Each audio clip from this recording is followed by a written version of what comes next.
Machine में घर्षण। अब मशीन में घर्षण का क्या काम है, तो देखो अपन जब पढ़े थे घर्षण वाला चैप्टर जब पढ़े थे तो हमने इसका लाभ भी पढ़ा था, उसकी हानियां भी पढ़ी थी। लेकिन जब मशीन में घर्षण हो तो क्या होगा, उसकी हानियां होगी। ठीक है ना, क्योंकि हमको पता है कि जब भी कोई मशीन को बनाया जाता है तो हम आइडियल कंडीशन लेकर चलते हैं कि वो मशीन 100% वर्क करेगा, उसमें बिल्कुल फ्रिक्शन नहीं होगा। जब फ्रिक्शन नहीं होगा तो फ्रिक्शन लॉस नहीं होगा, और फ्रिक्शन लॉस नहीं होगा तो एफिशिएंसी 100% आएगी। लेकिन एक्चुअल में ऐसी कोई मशीन नहीं होती है। हर एक मशीन में कहीं ना कहीं कुछ ना कुछ घर्षण होता ही है। बिना घर्षण के आपकी कोई मशीन अभी तक बनी हुई नहीं है, और यही कारण है कि आपकी मशीन की दक्षता जो है वो 100% ना होकर 100% से कम होती है। ठीक है, क्योंकि घर्षण के कारण उसमें कुछ लॉस चला जाता है। जब मशीन में हम घर्षण का कैलकुलेशन करते हैं तो वो दो तरीके से करते हैं। पहला ये हो जाता है कि घर्षण के कारण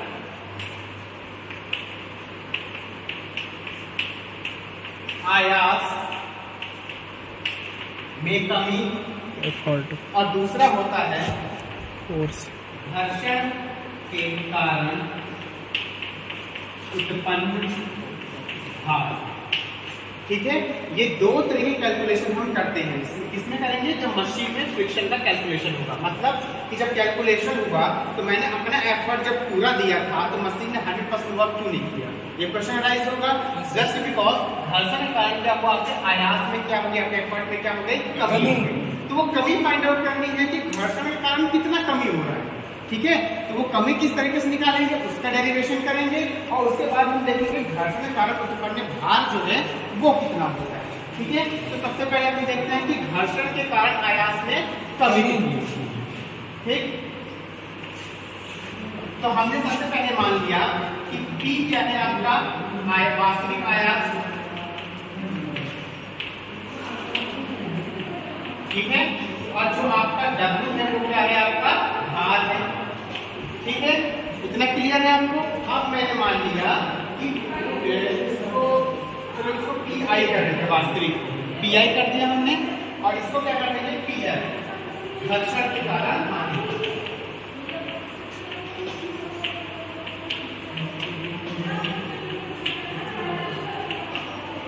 नोट करेंगे क्या माना है, P आपका क्या है, वास्तविक आयास है, W आपका भार है, PF क्या है, घर्षण के कारण आयास में हानि, PI क्या है, आदर्श आयास, और VR क्या आपका भार। ठीक है, अब यहाँ पर अगर हम निकाले घर्षण के कारण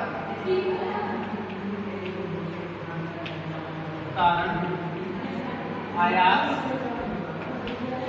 में हानि किसके बराबर है, PF के बराबर है। तो PF होता है कि आपके वास्तविक आयास में से आपका आदर्श आयास माइनस कर दो तो आपका घर्षण के कारण हानि निकल आएगा। जितना आपने लगाया है और जितना एक्चुअल होना चाहिए उन दोनों को माइनस करोगे तो आपको क्या निकल आएगी, हानि निकल आएगी कि कितना लॉस हुआ है। ठीक है, अब यहाँ पर देखो जब कंडीशन लेंगे किसकी लेंगे, हम आइडियल कंडीशन लेंगे। अब हमको पता करना है कि एक्चुअल में कितना लॉस अपना हो रहा है, तो उस कंडीशन के लिए मैंने लिया फॉर आइडियल मशीन। अब आइडियल मशीन में कंडीशन क्या होती है कि आपका इनपुट बराबर आउटपुट होगा, या फिर MA इक्वल टू क्या होगा, VR। मैं यहाँ पर लिख सकता हूँ कि MA इक्वल टू VR। अब MA किसके लिए, हम आइडियल मशीन के MA किसके बराबर हो जाएगा, W अपॉन PI के बराबर हो जाएगा, और VR किसके बराबर, Y अपॉन X के बराबर हो जाएगा। क्लियर है। अब यहाँ पर मैं क्या करूंगा, W अपॉन PI। तो यहाँ पर मैं PI की वैल्यू निकालना चाहूँ तो PI कितना निकलेगा, यहाँ पर देखो अगर PF इज इक्वल टू है आपका P माइनस PI, तो अगर मैं PI निकालूंगा तो ये इधर जाएगा तो प्लस, इधर आएगा तो माइनस, तो P माइनस PF। तो मैं PI की जगह लिख सकता हूँ P माइनस PF, और इसको मैं क्या लिख सकता हूँ वापस से VR। ठीक है, अब इसको मैं इधर ट्रांसपोज करूंगा तो ये डिवाइड में इधर जाएगा तो किसमें कन्वर्ट होगा, मल्टीप्लाई में होगा। तो आपका W इज इक्वल टू क्या आ जाएगा, VR P माइनस PF। अब जब इसका मल्टीप्लिकेशन करेंगे तो ब्रैकेट ओपन होगा तो VR का मल्टीप्लाई P से भी होगा, VR का मल्टीप्लाई PF से भी होगा। तो W is equal to P into VR minus VR into PF। Clear है। अब इससे आगे देखो,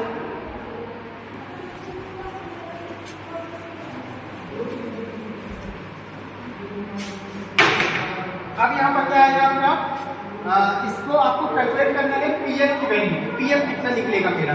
तो मैं ये वाला माइनस क्वांटिटी है इस तरफ आएगा तो पॉजिटिव, और ये जो आपका प्लस आ जाएगा तो माइनस।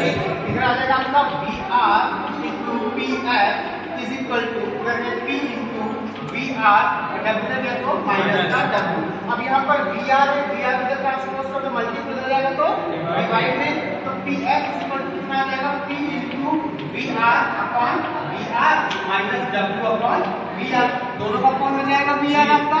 अब VR से VR कैंसिल, तो PF इज इक्वल टू कितना बचेगा P minus W upon VR। ये आपका आ गया कैलकुलेट करने के लिए। मतलब कि अगर मैं इसको वर्ड्स में लिखूं तो क्या लिखूंगा, घर्षण के कारण आयास में कमी, आयास में हानि बराबर वास्तविक आयास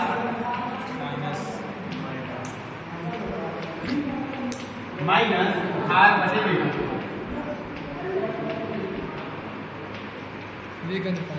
ठीक है, ये आपका ऑब्जेक्टिव पूछ सकता है कि भार और वेगानुपात को जब वास्तविक आयास से माइनस करेंगे तो क्या प्राप्त होगा, घर्षण के कारण आयास में हानि।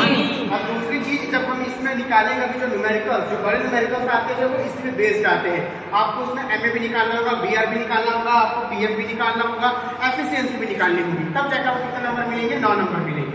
तो मैंने पहले ही बताया था MA निकालने के लिए W अपॉन P कर दोगे, और जब VR निकालना हो तो Y अपॉन X, एफिशिएंसी निकालनी होगी तो MA upon VR multiply by 100, और जब PF निकालना होगा तो आप यहाँ से निकालोगे। MA clear.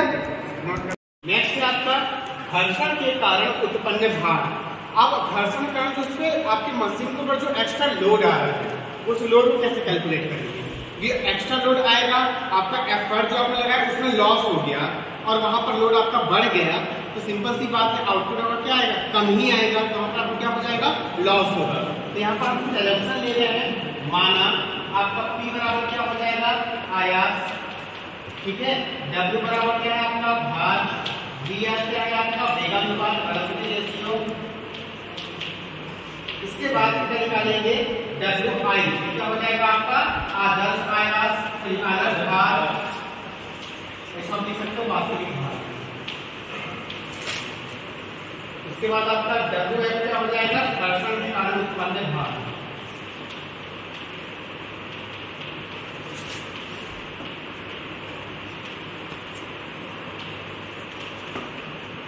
अब एक चीज ध्यान दो, जब मशीन के ऊपर घर्षण के कारण एक्स्ट्रा लोड आ रहा है तो वो लोड क्या होगा, आपका ऐड होगा, सब्ट्रैक्ट तो होगा नहीं, वो लोड और क्या हो रहा है, बढ़ रहा है ना। तो हम यहाँ पर क्या निकाल लेंगे कि घर्षण के कारण उत्पन्न भार बराबर वास्तविक भार प्लस क्या हो जाएगा आपका आदर्श, सॉरी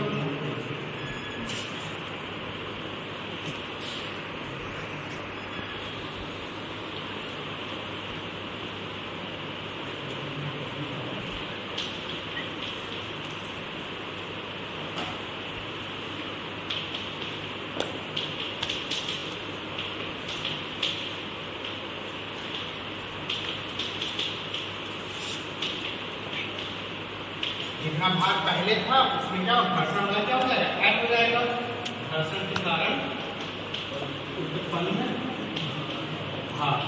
अब यहाँ पर देखो, मतलब आपका WI इसके बराबर हो जाएगा W प्लस WF, क्लियर है यहाँ पर। अब हमको यही कैलकुलेट करना है कि WF होता कितना है, ठीक है ना, कितना ये WF अपना कैलकुलेट किस तरीके से करेंगे वो निकालने के लिए हम किससे कैलकुलेशन किसकी लेंगे, आइडियल मशीन की लेंगे। आइडियल मशीन की कंडीशन क्या होती है कि आपका MA और VR क्या होते हैं, इक्वल होते हैं। अब MA किस बराबर होगा, W upon P, but W कौन सा रहेगा आपका आइडियल, यहाँ पर आपने रख दिया VR। W किसके बराबर है, W प्लस WF, यहाँ पर रखते हैं W plus WF upon P is equal to VR। अब ये P डिवाइड हो जाएगा तो W plus WF is equal to VR into P। अभी W प्लस हो जाएगा तो minus WF is equal to हो जाएगा VR into P minus W। Hindi में क्या लिखेंगे, घर्षण के कारण उत्पन्न भार बराबर किससे हो जाएगा? आयास गुणे वेगानुपात माइनस वास्तविक भार। क्लियर है? नोट करो।